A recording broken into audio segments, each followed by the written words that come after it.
Welcome back to the Sparks of Ignium podcast. I'm Phil Rose, your host, and today I'm delighted to be joined by Sam Bishop. Sam and I have known each other for a number of years through our mutual acquaintance, George Anderson. I was talking to Sam earlier before we came onto the podcast to talk about how would I describe him, and he uses the word performance psychology in executive coach. Now, what I know about Sam is he's worked for many years with elite performing athletes and professional sports teams. And that's what intrigues me, because when I look at the world from a business perspective, we look at the world of performance. But I'd love to talk to Sam on this podcast about what he finds when he's talking to those people about how they stay at the top of their game. Because I think the similarities between business owners and sports people are key about getting to the top of your game and maintaining your energy while doing the things that you need to be doing. So I'm delighted to welcome Sam Bishop to the show. Sam, welcome aboard. Thank you, Phil. Thank you for having me. I'm looking forward to the time together today. Yeah, it's great. Thank you. And you know, we've known each other for on and off for a number of years here, actually. And I think it's really interesting looking at that world where I work as a business owner and also a business coach. And I've worked in coaching for 15 plus years now, helping people. What I've never done is work with sports people. I've been a sports person in my own right, but I've never done it from a coaching perspective. I'd love to find out, what are the things you think people at the top of their game, wherever they are, need help with most? And that's putting you on the spot to ask. No, it's great question and great place to start, Phil. One of the things that I would say from those that are at the very top of their game, which initially started as you've given in my introduction there in the sporting world, before now more recently transitioning and also holding a client base within the business world, was very much their approach to pressure.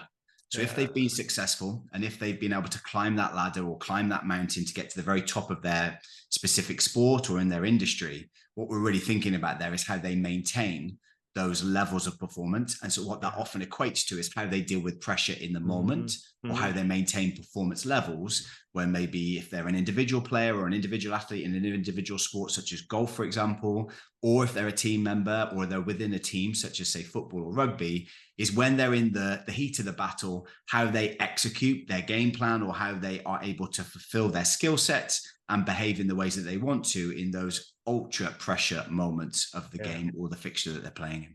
That's interesting. And I think that word pressure is interesting. And I've got two trains of thoughts on that. And I'm going to go on my first one to start with. I worked with a company a number of years ago, run by a lovely lady called Alex. And we talked about how performance is not about one-offs. It's about maintaining energy. And she used the example of an Olympic athlete preparing for the next cycle of 4 years. So we've got France 2024 coming up in a year's time.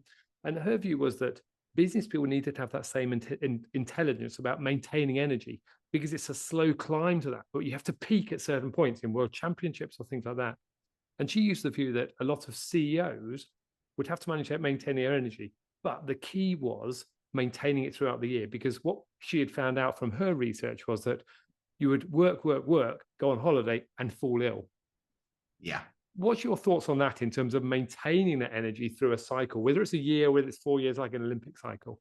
Yeah, no, one of the things that I noticed straight away, Phil, which I think is important to reference for your audience, is that the elite athletes that I've worked with now for over a decade, since day one, over 10 years ago, they understood this idea of managing energy. They understood it straight away. So it wasn't a new concept to them. It's something that they've done for years and years and years, is they're aware that there are times where they need to really push themselves. They need to really push the envelope on their training, but also therefore allow themselves to have those opportunities to really decompress, rehab, recover, rest, recharge. And they see it as that sort of oscillation between those two zones of push and recovery, sort of thrive and rest. Yeah. One of the things that then happened when I then got exposed to the business world, as you're saying, the CEOs, the business owners, potentially members of your audience that are listening right now, is that potentially that concept of being able to push and then rest and recover was an alien concept, because it was around this idea or this perceived belief that they've got to be on it or pushing the envelope all of the time, which then meant that there was an inability to be able to perform for those longer periods of time or those longer cycles,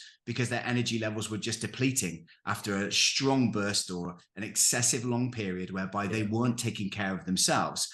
The business may be propelling itself forward. The business may be accruing fantastic results. There may be huge business growth, but the senior leaders or the individual leader that was therefore I suppose at the guiding sort of principles or the light of the organization was just gradually becoming more and more burnt out. And that their ability to manage their energy over a longer period of times wasn't possible. So one of the things that I would be encouraging the audience to think about, something I encourage my clients to think about, is what are the expectations that they're placing on themselves? So is their expectation that they're thinking about longer term and holding the longer term vision? Or are they at this moment in time very much just focused on the next push, the next peak?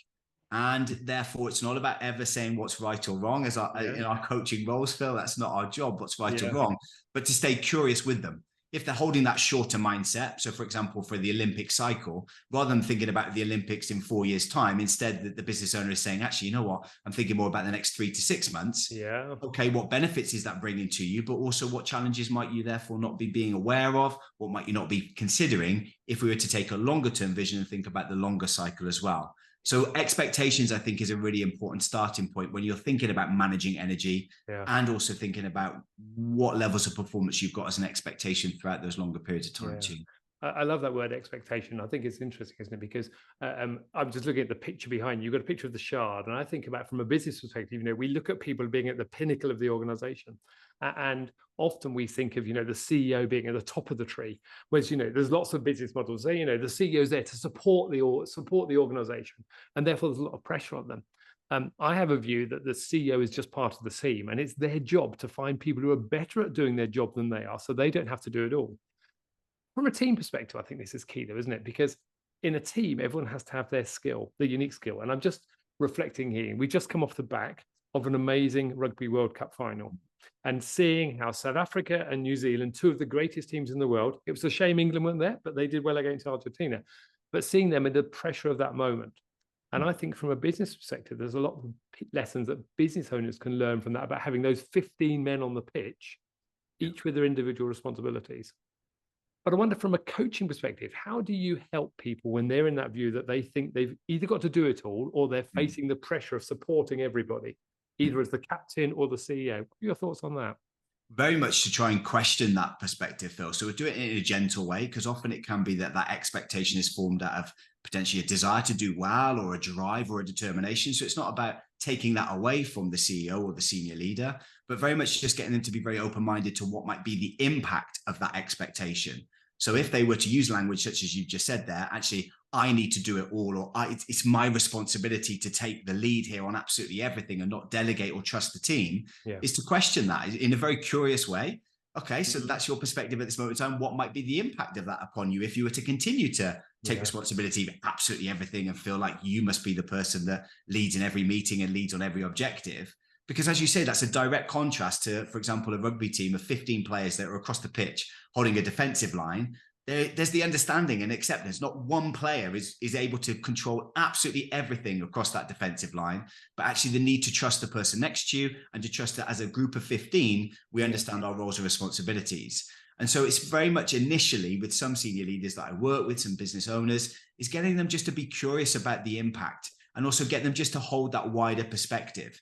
And again, I say that in a way that's not judgmental to them, but is curious to get them thinking, because I think it doesn't take very long once they start to soften that perspective to actually understand that there could be a benefit in maybe delegating more or handing over elements of trust to people to complete certain tasks. But then we're, I suppose, leading into another really interesting topic as a leader or business owner, is that idea of trusting your people or trusting your team. Yeah, and it's interesting actually, because I've just written down that word trust. I wanted to pick up your thinking on that, because we talk the word trust, we talk about it a lot.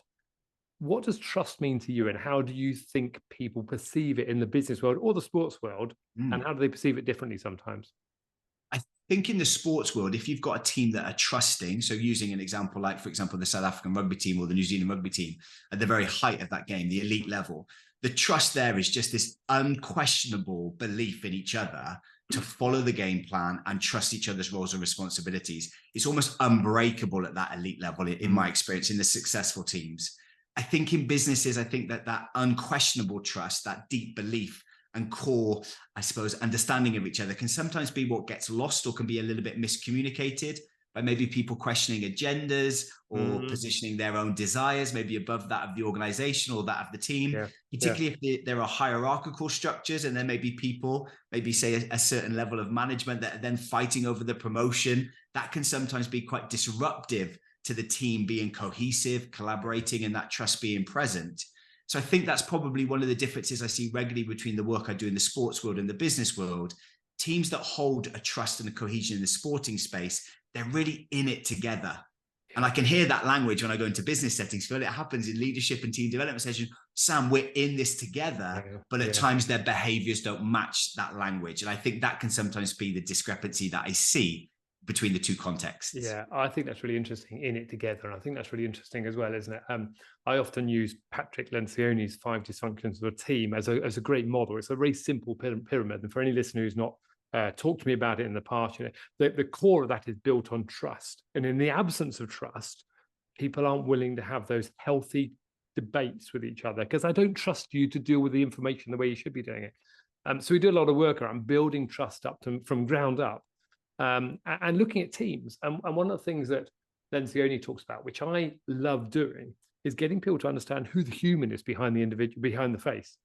Um, from your perspective in psychology, how do you help people understand who that human being is? Because I'm talking to you as Sam Bishop, Yeah. but it's Yeah, knowing about the person behind the mask. What's your absolutely. thoughts on that? Yeah, one of the things I'd encourage the business owners or senior leaders that I work with, Phil, if I was in that coaching space, is that often they can be very responsive to the reaction of the person. So they've got a member of their team who's acting a certain way, and they'll come into a coaching session with me or a performance psychology session, and they'll be irritated, frustrated. They'll be hot and heated about, Sam, can you believe they said this? And we're meant to be a team. There's meant to be trust and collaboration. They've just gone and done that. And they're in that reaction. They're in that emotional reaction to what they've just seen or witnessed. And Yeah. one of the ways in which I work with the senior leaders or the business owners for this, getting them what might be going on for that person. So yes, I respect a part of you that's charged up right now because of what you've just seen them do. Mm. But as you've just said, the person behind the mask is I'd ask them open questions of the leader or the business owner that I was working with, say, what could be one of the reasons or what might be going on for that person that's led them to act in that way? And so Yeah. therefore, rather than being reactive to that individual, you can get them to become reflective. And it's just a slight movement in observation or reflection space. But for me, it's a key for them getting deeper into understanding their people rather than just responding to what their people do or how their people act. Yeah, that's really interesting, isn't it? So actually getting them to take that, and I love that, that nuance around that, just a reflection piece is It's the really key. reframe. Psychologically, it's the reframe. So let them react. Absolutely. Rage. If you need to rage at me for these first 5 minutes of the coaching session. I can't believe they've done that either. Get it out. Mm. And then when that energy drops and that emotional energy Yeah. drops, it's the reframe psychologically. Okay, that was your reaction. Now let's offer a reflection. Yeah. What could have led to that person in your team acting in that way? Yeah.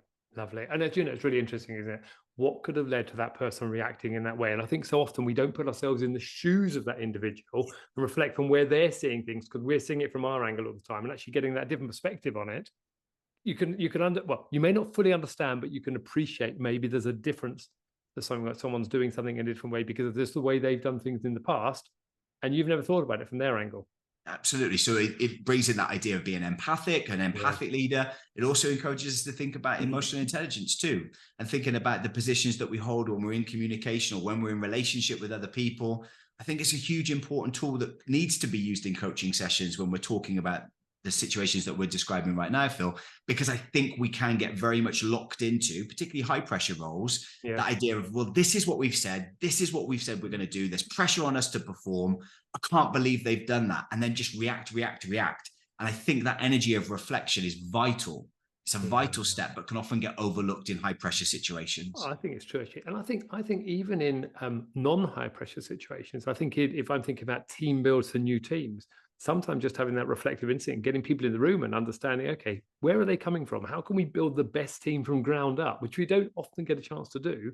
But if we do get that chance, it's amazing ability there to pull a new team together, project team, work team, whatever it might be. Sometimes it's just having those conversations. And I think those conversations will often lead to the biggest insights, because it could be that people are seeing the situation from the same perspective. Yeah. But because of their own life stories, their own life histories, their personality traits, profiles, all of those sorts of different things, they're choosing to react to it in a different way. Yeah. And that can be really powerful, because sometimes I work in team development sessions and the presumption is, well, I'm team member A and I'm seeing this situation from this perspective and responding in this way. Team member B is responding in a different way. So they must be seeing it very differently to me. I can't believe they don't see it the same way. But when you start to have those deeper discussions, you actually get team member A and B to recognize, no, you know what? We do see it the same way. Oh my goodness, we're seeing it the same way. But when I see those situations like that, I choose to act like this. That's fascinating. You choose to act like that. Why is that? Why are you responding? And it creates this golden moment of insight, but also I think deeper connection with other people, even at times when they are seeing things the same way, but choosing to react to it in difference. And you know, the interesting thing that comes to my mind, you're talking about those, you use two words just now: emotional intelligence, which is one thing, and also the fact that we just have different ways of doing it. We have nuances in doing things, and I think we just have to appreciate each other's strengths and also the bits where we need to improve, those weaknesses, and understand how can we best support each other. Because I've got strengths in some things, you've got strengths in other things. We might be tackling the same problem, but we might have different approaches to it. Both are right. Yeah, absolutely. It's one of the things I talk about, Phil, in some of the keynotes that I deliver, is the 3 core principles for performance. And the first one is preparation. Yeah. And exactly what we're talking about now. It could be that you've got a team of people that are preparing for a high pressure match or fixture or business meeting or business launch, whatever it might be.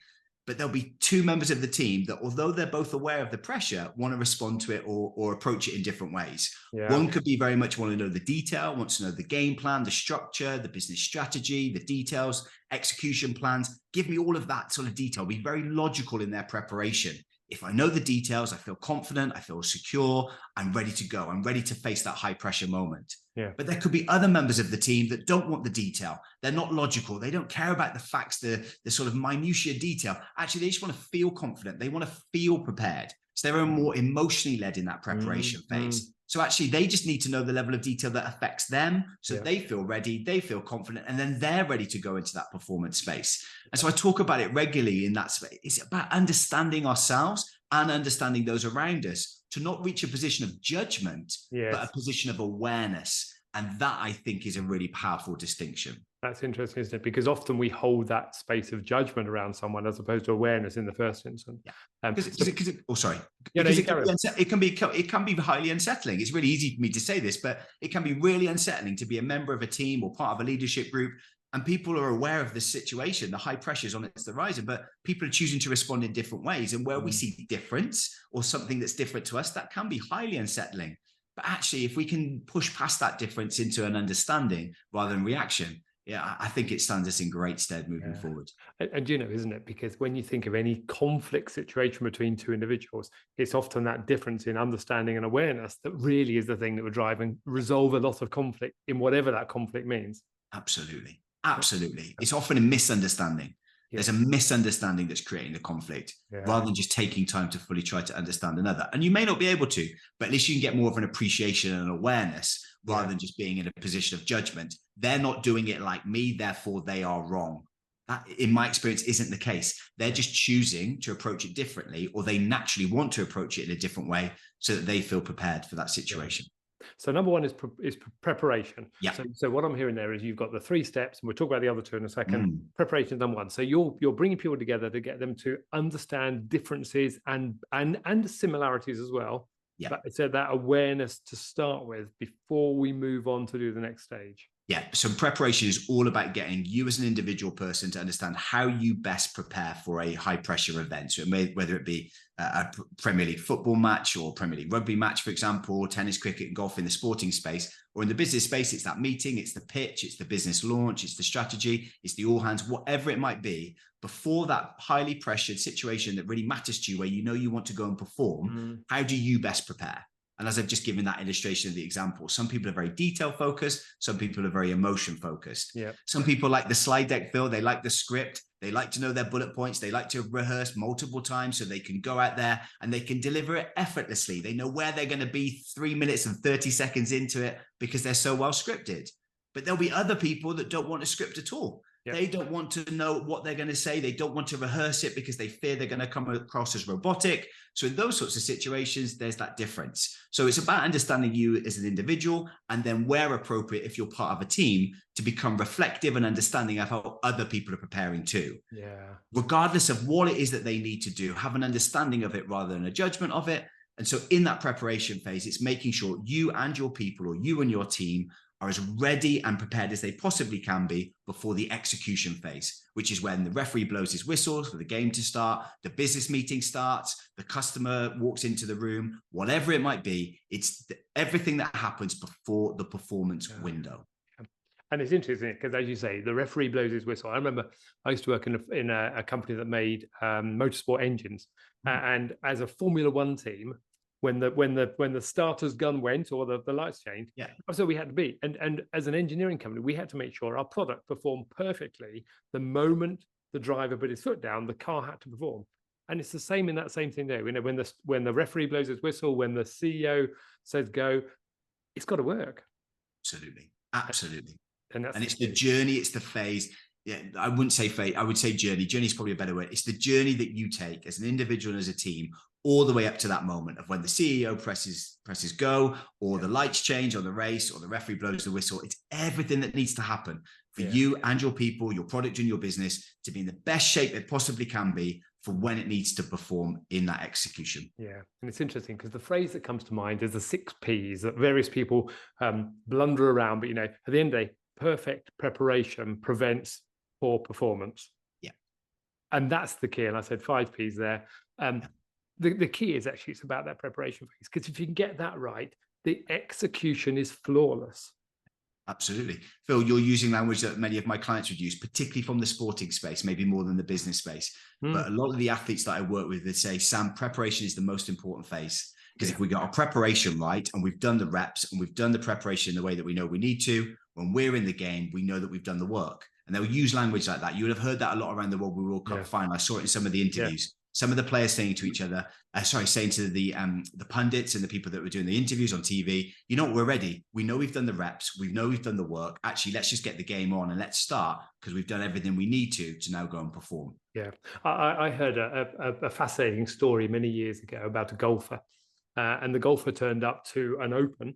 And while he was there, he just noticed that others were out practicing their putting on the green beforehand.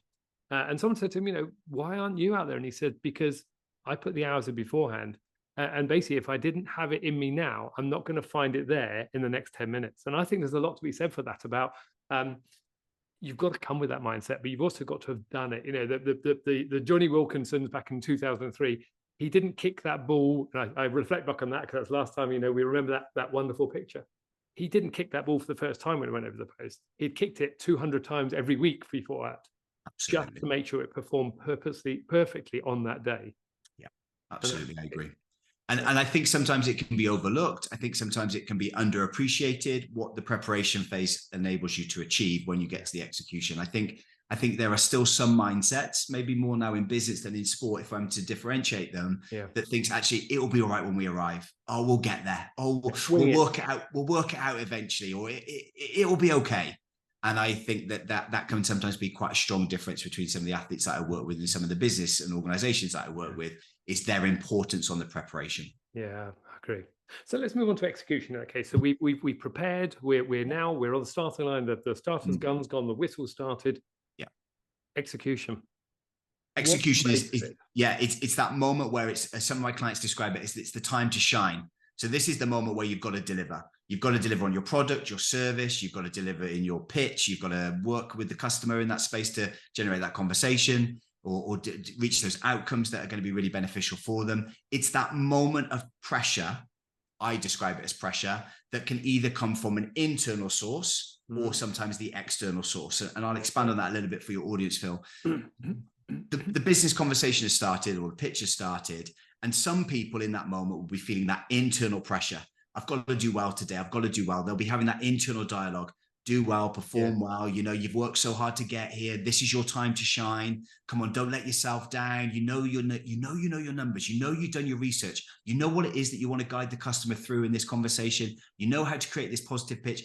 All of that internal pressure to do really, really well, driving high levels within themselves.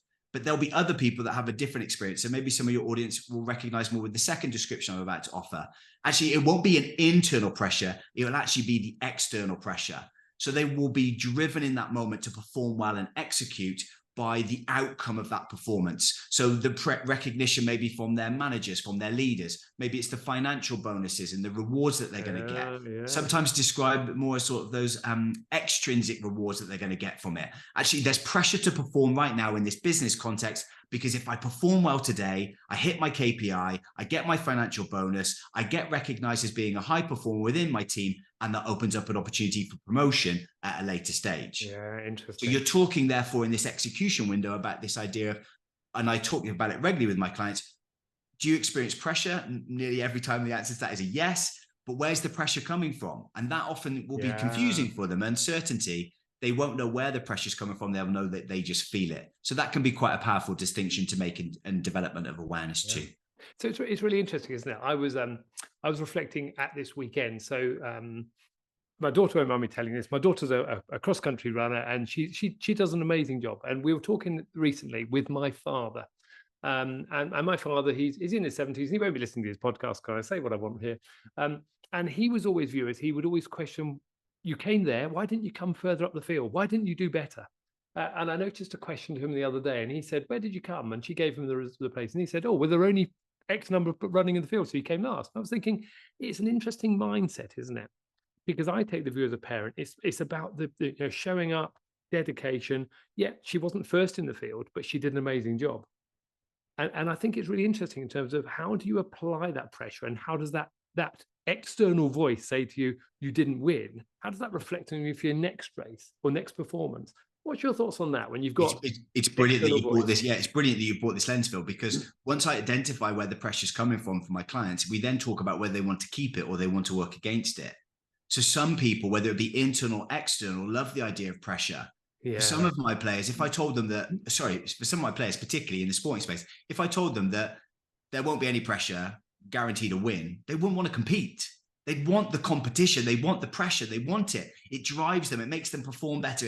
It makes them want to be in the zone and really squeeze everything out of themselves. They love the idea of pressure, regardless of internal or external. It really elevates them. But there'll be other players, and there'll be particularly people in business that I work with, my business clients, that actually they want to understand how they can manage the pressure or enable a more effective way of reducing the amount of pressure, because for them, the pressure inhibits their ability to perform. So you'll have members of your audience listening to this today, Phil, that will be saying, pressure's good for me. It gets me up for it. It makes me really perform at my very best. Pressure, I need it. I want it. Yeah, bring it on. And there'll be others of your audience that will actually be saying, I don't want it. How can I manage it better? What can I do to reduce the pressure? Because when I feel pressure, it blocks me, it inhibits me from performing. So it's a great lens to then take into your discussion. Not only do we need to identify where it's coming from, but then we need to identify whether it's got a source, a benefit, a source for good, or if we need to manage it more effectively. Yeah, I think that's really interesting, isn't it? How do we manage it more effectively? And it comes back to that same conversation we were having earlier. Two people coming at the same problem with different approaches. It could be the person who's done all the preparation and exactly where their speech is going to be at 3 minutes and 30 seconds in, or the person who just thinks they do it every time, they don't want to prepare. They're both delivering a perfect speech in their mind. They're going to be able to do it, but different approaches to the same thing. Yeah, really interesting. You think about a leadership team all being circled around doing a team huddle maybe before a big event, and there'll be some of them in the room that will want the pressure. So they'll be pumping each other up, high claps, high energy. Come on, we know what this means. This is massive for the business. For example, it's a business launch. This business launch is everything. We've worked so hard for this. Come on, everybody, don't let ourselves down. This is the last hurdle. And there'll be other people in that room that will just be desperate for those people to shut up, to be quiet, because they don't want that intensity. They don't want that overstimulated pressure. Instead, they want calmness, to be at their very best, to execute the game plan, to be brilliant in that business pitch or business launch. They just need to feel calm, feel prepared, feel ready, but not in an overstimulated, highly pressured way. Again, Phil, I'm smiling as I'm saying it because I see it so frequently. It's not about me ever saying to people what's right or wrong. But very few people ever spend time to truly understand what works for them. Yeah, I think that's really interesting, isn't it? There's a phrase that's going to my mind, and I just want to ask you the question on this. So that great philosopher Mike Tyson once said, everyone has a plan until they get punched in the face. Yeah. What happens when that happens? We all get that punch in the face. We're all there. How do you deal with that in the moment when it doesn't go the way you want it to go, or it does go the way you want it to, but you've still been hit in the face?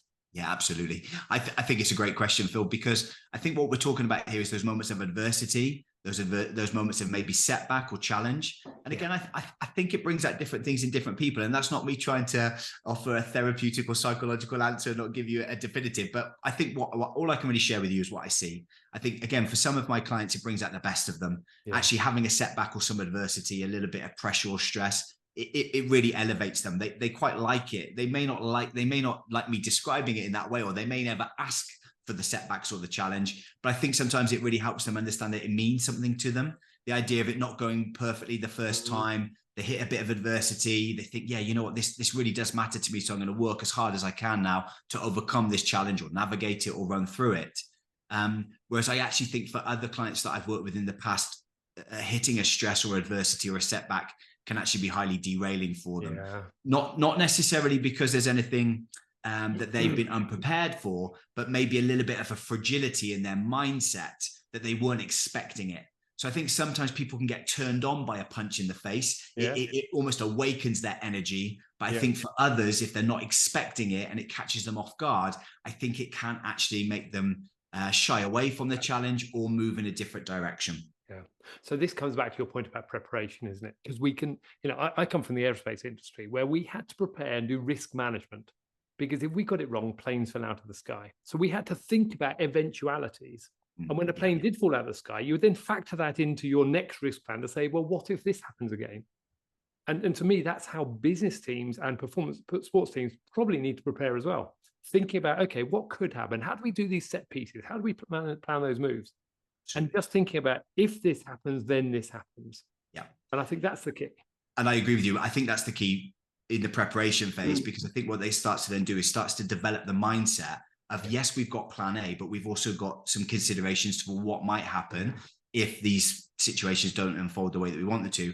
And I think it can be an overused word. So I'm mindful of using this word, Phil, but I think that then starts to shape an energy of adaptability. And I think if you can create an adaptable approach that, yes, allows you to push full steam ahead with project A or plan A, but then when there's that bump in the road or that block, that adaptability, some people might use the word resilience, but I think adaptability sometimes fits a little bit neater into that space.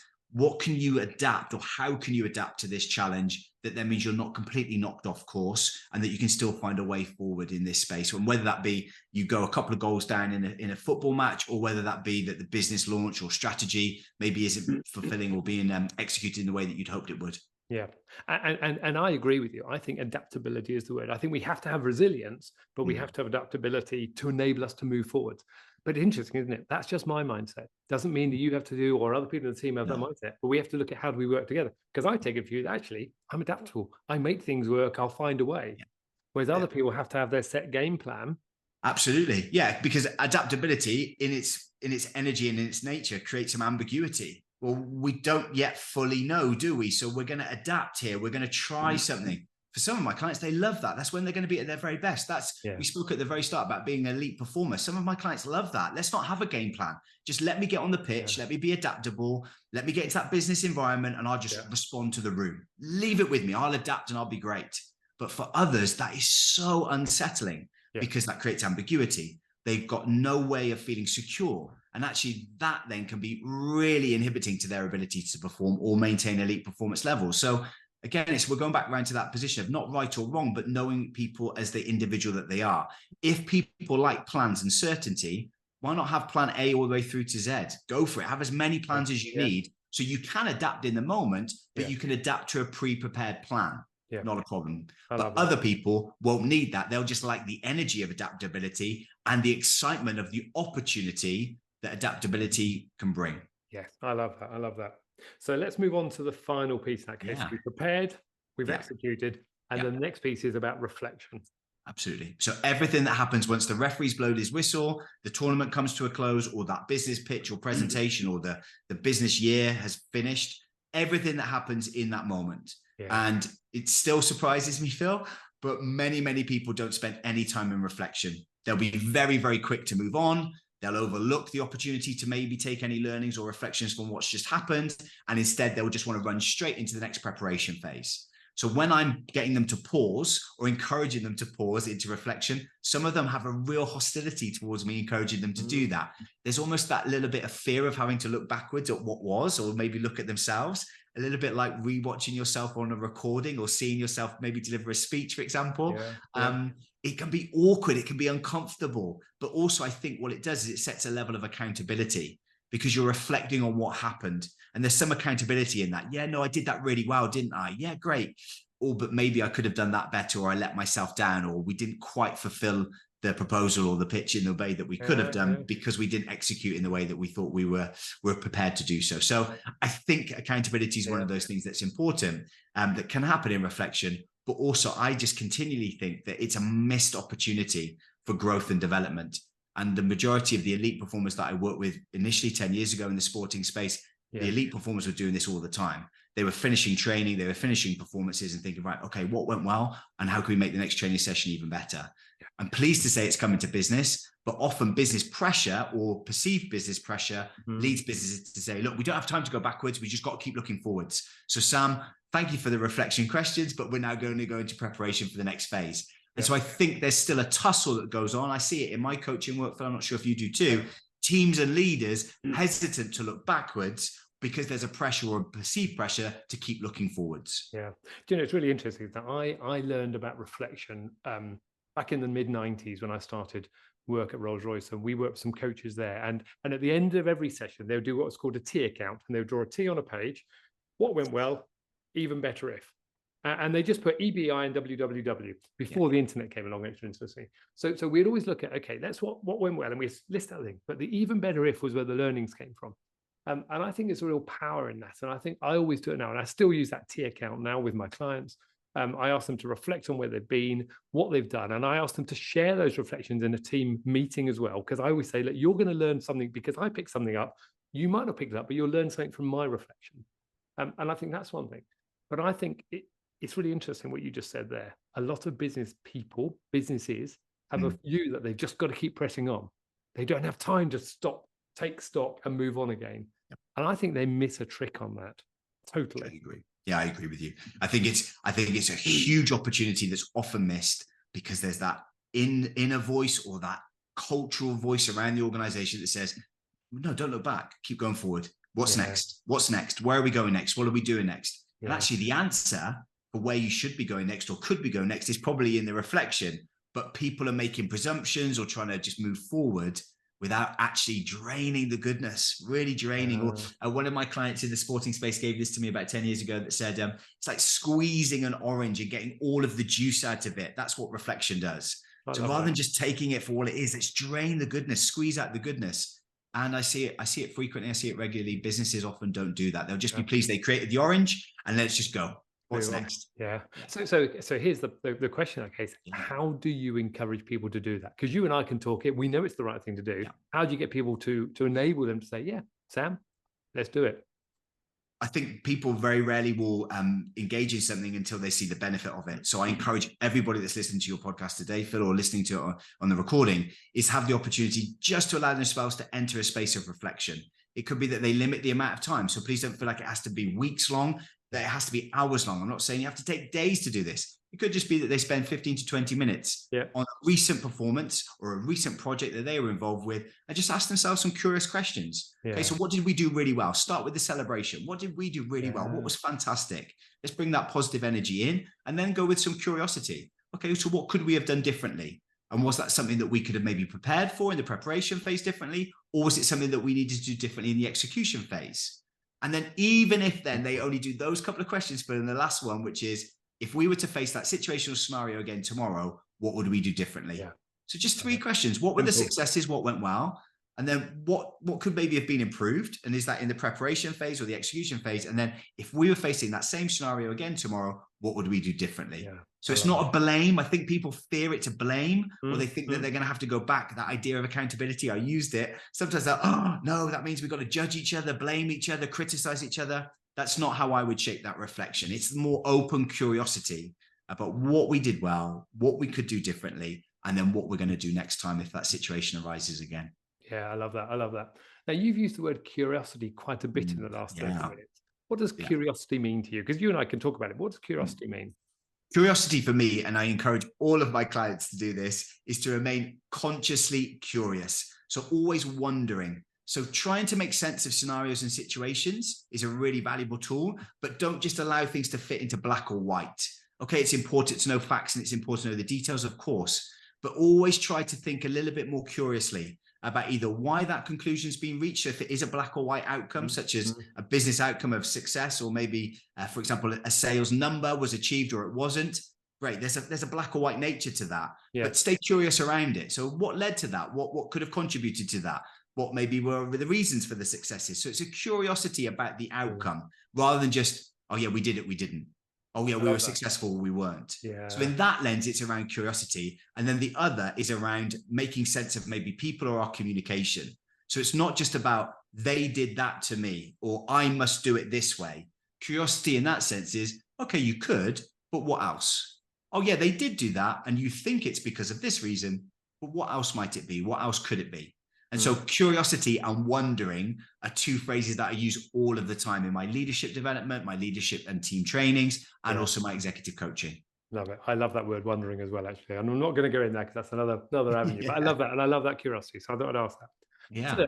I want to go back to the beginning of this podcast. And we got stuck into some content there. And I loved your preparation, execution, reflection phrase. And before we came on air, I asked you, how would I describe Sam Bishop? What's the words? And you said about performance psychology.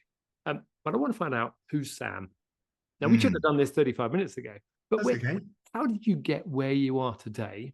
And what's got you here? Marshall Goldsmith always uses the phrase, what got you here won't get you there. But what's got you here in the first place? I'll give you two answers if that's okay. The first answer is very much what you'll see on my website and my CV, which is my sort of academic journey. So I studied psychology at undergrad. I got a degree in generalized psychology, so BSc. I then decided I wanted to work with people and the idea of transformation within people, not the diagnosis of people or just the analysis of people. So then chose to go and do a master's degree in psychotherapy. And so psychology, psychotherapy together was really my passion. It was what I was really connected to. Got to then work with individual people, which led me into the sporting space as a young male qualified therapist at that level, which is a fantastic position to be at the age I was, but also opened up the opportunity then to work with certain client groups, which is why the Professional Footballers Association and organizations like that approached me then to work with athletes in that high performance space. Okay. That then took me on a journey then in elite pressure and high performance spaces, that then created the opportunity to take what I'd learned in the sports field into the boardroom. So what I'd learned in the sports space into business spaces, and that was opened about 5 years or so ago. Started very much as an open doorway, Phil, to come and tell us what you do with the footballers in the team space, or we're competitive as a sales team. Help us to be more competitive from what you've learned in the sports world. And what your athletes are doing and how you're getting the best out of them, come and get the best out of our people, which has then grown and developed into doing more additional training and CPD and things like executive coaching, and really sort of led me to where I am now in that either one-to-one exec coaching space, leadership and team development programs, thinking about the leaders that they are or the teams that they are, where they are currently, where they want to be, and also some keynotes. I'm really fortunate to get invited out to do some keynote speaking, Phil, but that's, I suppose, the journey. But the second answer is, I've always been fascinated by people. I've always been blown away by the reality that we as human beings are living in worlds whereby we perceive it differently, we feel differently, we think differently, we behave differently. And I am still constantly curious about why. Why can you and I go through the same situation this afternoon, but maybe feel differently about it or think differently about it? And so the reason why I am where I am today is because I've constantly found people fascinating and I'm passionate about people. So whether it be a Premier League footballer this afternoon that I have a one-to-one with, or a CEO of a large organization, or it be a middle management group of leaders that want to be better leaders tomorrow, or sometimes it's 1,000 people on a stage at a keynoting at, I always talk about people because I would say people are my passion. Yeah, love that. Well, the great thing, I think that's a lovely thing now for ending that with a sentence there, people are your passion. Yeah. So let's come back to reflection in that case. You've been doing what you're doing for a number of years now, over a decade of working with it, with high performers of many kinds. What's your reflection on that journey, and what would you give if you were to go back in time? What's the advice you'd give the young Sam Bishop starting out on your journey as a business person with what you now know? I think it's a great question. What I would encourage myself to do is to be more confident earlier. Ooh. I felt because I was and this is being extremely honest with your audience, Phil, because I was a younger therapist coming into this space, a lot of my peers and colleagues were a lot older than me. And so there's a part of me at times, I think, didn't say yes to certain opportunities or didn't push the business in directions that maybe it could have gone a little bit earlier because I felt like I needed to earn my stripes, earn some credibility. So if I could maybe go back to Sam Bishop, maybe a decade or so ago when he was leaving university and starting out in this space, and that's in both the sporting spaces and in the business corporate spaces, I would probably have encouraged him to say yes a little bit earlier. Those opportunities that presented themselves, just say yes. It may have been a response of that's interesting, but maybe in 12 months, or let me just go and do this course or qualification, and then I'll see you in 18 months' time. That would be one of the key messages I would go back and say to myself in a reflective mode. Sam, be a bit more confident and say yes to those opportunities sooner. Yeah, do you know, that's an amazing reflection, actually. And I think a lot of people could probably take a lot from that. And probably a lot of people would say similar things when I've asked them that question over the last 79 podcasts that we've done. The similar type of thing comes out. But I think it's really interesting, isn't it? Because I always ask the question now, and what are you going to do with that information? Because you've just reflected something to me, that journey you've just had. But I always ask you, and you don't need to tell me the answer to that, but from a coaching perspective, what does Sam need to do with that information so you can now internalize it for the next stage of your life? Absolutely. So my takeaway there is where next. Yeah, thank you. So here's a question. We're going to come rapidly up in that case. I can see your QR code on here, actually, and I can see what you're doing there. How would people find you, and what would they be needing if they come looking for you? Yeah, it's a great question, Phil. A couple of things that I would say is that first thing is that they can reach out to me on platforms such as LinkedIn, and they'll get an insight into the topics that I talk about. I'm regularly putting out posts and different sort of related articles and research. So if people like to consume information in that way, then I'd encourage them to connect with me on LinkedIn. If they'd like to see a little bit maybe more behind the scenes, then I'd encourage them to maybe follow me on Instagram. I'm much more up to date on my daily activities, where I'm traveling to, the sessions that I'm delivering, and just see a little bit more behind the scenes of the work that I deliver rather than just the content. And then finally, the final place that people, if they were looking to find out more about me or the material that I talk about, I've got a YouTube channel. I'm pleased to say we've just posted over 100 videos on there, whereby there's a lot of content on there about these materials, a lot of content on there about these topics, covers a wide variety of some of the materials that I use in my sessions with clients, some of the tools and frameworks that I use. So again, it's a very visual space. If people actually would prefer not to go behind the scenes, they don't want to read an article on LinkedIn, but prefer to see me in action or just listen to maybe some of my perspectives on the topics that I talk about, then head over to my YouTube channel too. And I'm going to give a thumbs up to that as well, because I've looked at a number of those videos, actually, and there's some great stuff, and they are very down to earth, very you, not salesy. It's just you giving some good content away. So I think that's brilliant. So I would recommend you go and look at that. So Sam, look, it's been a pleasure to talk to you, actually, and I look forward to having a chance to meet you in person again, because it's been some time. But I just love that journey we've been on. There's a bit of meander in our story, but I think preparation, execution, reflection. You've covered all three there, and I really appreciate you taking the time to have a conversation. And hopefully the audience, in fact, won't take the word. Hopefully the audience, I know, will get some benefit from this. So thank you very much. Well, thank you for having me on. It's been great to share some time with you, and I agree. I look forward to meeting up in person again soon. Yeah, thanks, Sam. It's been brilliant. Thanks very much. I look forward to seeing you soon. Take care. So in this podcast recording with Sam Bishop, I learned a lot. Some things I knew already, but as always, it reflects and helps me learn for things that I'm not doing something with. And I think a lot of the time we often talk about things, but we don't do. And sometimes I have this phrase, to know and to not to do is to not to know at all. So what Sam helped me do is reflect on the things which I do know, but done nothing with, and thinking, well, why haven't I done that? And one of the key things is around this preparation, execution, and reflection. And I think as you listen to the podcast, you'll have heard Sam talk about his key points around that. Understanding what your preference is for preparation. Are you someone who needs meticulous detail? Do you have to get everything lined up before you start? Or are you happy just to start now and be adaptable as you go? You may be looking for the same result, but you might have someone else who does it a different way. It doesn't mean their way is wrong. It just means they're different. And you can both achieve greatness from that. So reflect on that differences. In the podcast, I talked about Patrick Lencioni and his 5 dysfunctions of a team, which we use extensively with clients. The book is well worth a read. The training from it really helps people understand, how do you build trust? And Sam and I covered that word trust. Trust to me is very different for different people, but the key is understanding what it means to you. How do you know what you're doing, trusting yourself, trusting other people, and what is it you need to do to build trust? Lencioni talks about getting people in a team to understand where have you come from, what's your background, what's your beginnings, and then you can start to understand from that. If you have an understanding of your beginning, you can start to understand why you are in the place today, what's got you to where you are now. I really think that's powerful because that helps you have open conversations, what could be seen as conflict, but we know will help you build a better business or team in whatever that is longer term. We also talked about the execution phase, about how do you get people to really drive perfect execution. Now, is there such a thing as perfect execution? Probably not, because other things happen all the way through. But when things do go perfectly, you know you get the great satisfaction from it. You're in your flow. But it's when things go wrong that you really need to question it. What do you need to do different to help you as a team or an individual understand how to amend your journey? What is it you need to do to put plan B in place when plan A doesn't work out? How do you help yourself get to a better, responsible point at some stage in your journey? So preparation leads to execution. And we often talk about that. Piss poor preparation leads to poor performance, or words to that effect.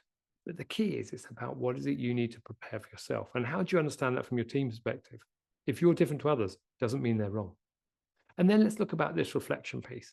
I shared some of the things I had with Sam about my what went well and even better if. I still come back to that, things I learned in 1996, which I still hold dear now, because it's that reflective piece that we often make excuses for not doing. And the excuse is, I haven't got time. I know when I've run my marathons in the past, I often used to sit down and write my little journal notes up. I say little journal notes because I used to do it quickly. But I found the value in it was just whatever I wrote down gave me a view on how did I run the next one better? How can I perform better? How could I train better? And those helped me understand myself a lot more. So I'd urge you in your own reflective piece, do what's right for you. I often use the phrase stop, start, and continue. But then I add two more on, do more of or do less of. And that actually, I think, helps you really reflect. So stop, start, continue, do more of, do less of. It's a really good reflective piece. Sharing it amongst the team. When I run my sessions, I often talk about key learnings. And I get the team to go around the table and each person to write down a minimum of 3 key learnings, but then to share one of those with the whole team, because I know it's in the sharing that you learn more. So I'd urge you to take that on as what you can do to learn more. So there's a wonderful stuff that came up from Sam's podcast. The information he shares about pressure, about trust, about adaptability and resilience, it all resonated with me because we know that in these difficult times in business, whatever difficult means for you, actually, we have to have that adaptability. We have to have that resilience. And that's what helps build the culture that we know will succeed in the future. So when you need to know more, reach out. It's phil@igniumconsult.com. Listen to more of these Sparks by Ignium podcasts. And as always, please share them with other people who you know might benefit. Because it's only when we get the message out, we know that we can all best benefit from the knowledge of guests like Sam Bishop, who I gratefully interviewed today and really understood a lot of what he's doing. And I'd love to get him back on the show because I think there's so much that we can learn from people like Sam as we go forward. And finally, if you have guests that you think would work for this show, please send them our way. It's phil@igniumconsult.com. We're always looking for people who we believe have got great content, have got ability to put their message across and a message to share. So please feel free to send them our way. Thank you.